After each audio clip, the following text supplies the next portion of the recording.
Jadi Islam itu adalah cara pandang. Islam itu kacamata. Jadi kalau Anda punya kacamata merah, semua itu jadi merah. Kalau kacamata Anda hijau, semua jadi hijau. Kalau kacamata Anda hitam, semua itu jadi hitam. Kok gelap banget ya? Ini kayaknya mendung terus. Lepas dulu kacamatanya, Mas. Oh iya, baru kelihatan. Itu kacamata. Islam adalah way of life. Atau dalam pandangan zaman sekarang disebut dengan ideologi. Paham ya? Jadi kalau orang sebut dengan ideologi, ideologi artinya way of life. Maka orang yang punya ideologi Islam berbeda dengan orang yang punya ideologi kapitalis. Berbeda lagi dengan orang yang punya ideologi sosialis. Dan perbedaannya sangat tajam sekali.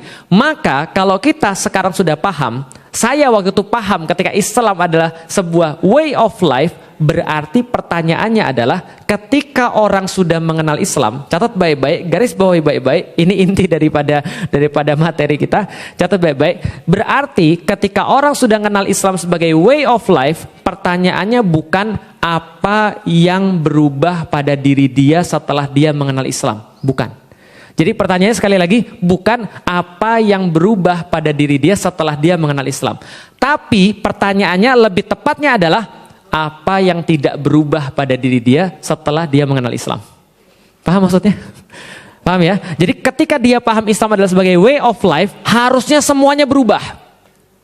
Jadi lebih tepat pertanyaannya adalah, dia itu yang gak berubah apa sih? Kenapa? Karena semuanya berubah. Tapi kalau orang paham Islam cuma sekedar agama, maka pertanyaannya boleh. Apa yang berubah dari dia setelah dia masuk Islam? Oh, kemarin dia nggak makan babi. Kemarin dia makan babi. Sekarang dia nggak makan babi. Kemarin dia masih makan anjing. Sekarang dia makannya kodok, sama aja. Makan anjing. Sekarang dia makannya ayam misalnya. Oh, kemarin dia berzina. Sekarang dia tidak berzina misalnya. Karena semuanya dipahami sebagai ritual. Kemarin dia nggak sholat. Sekarang dia sholat. Kemarin dia nggak pernah mandi wajib. Sekarang dia mandi wajib. Itu kalau Islam yang dipahami cuma sekedar ritual. Tapi Islam yang saya maksud, yang saya temukan ketika saya belajar tentang Islam di kuliah, oh ternyata Islam ini way of life. Ini yang dimaksud dengan way of life apa? Semua, tidak ada yang tidak diatur oleh Islam. Ngeri kan? Semua itu tidak ada yang tidak diatur oleh Islam. Berarti, semua kehidupan saya itu harus saya ganti. Gitu kan ya? Mulai dari masuk WC saya diatur. Masuk WC kaki, awas loh, jawab kanan itu kan.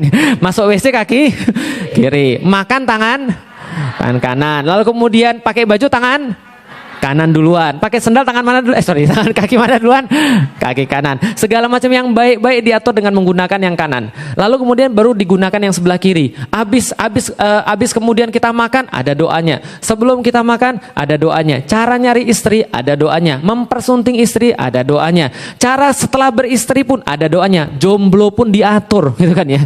Saking kemudian Islam ini komprehensif. Dia way of life. Yang boleh dimakan dikasih tahu, yang nggak boleh dimakan dikasih tahu. Yang makannya dikit-dikit aja, jangan banyak-banyak, dikasih tahu. Permainannya tadi kita sudah bahas, dikasih tahu. Tidak ada permainan yang lebih bermanfaat. Ajarilah anak-anak Anda dengan memanah, berenang dan berkuda, kan gitu kan ya. Lalu kemudian tidak ada yang lebih menyenangkan permainan yang diridhoi oleh Allah kecuali bermainnya seorang suami sama istrinya, lalu bermainnya seseorang dengan kudanya, dan seseorang bermain dengan panahnya dan gulat dan segala macam. Ini semua ada aturannya. Jadi tidak ada di dalam Islam yang tidak diatur. Bahkan ketika Anda memandang aja itu diatur. Memandangnya caranya begini, kalau lagi ngomong begini, jangan lagi ngomong tuh begini. Bro, lagi ngapain bro? Padahal yang diajak ngomongnya di sini. Ini semua diatur. Kenapa? Karena Islam adalah way of life. Cara mikir aja diatur. Harusnya mikirnya begini dan mikirnya begini. Islam adalah sebuah kompleks daripada sebuah pemahaman-pemahaman. Yang pemahaman-pemahaman ini ketika diterapkan nanti akan berefek besar pada kehidupan kita.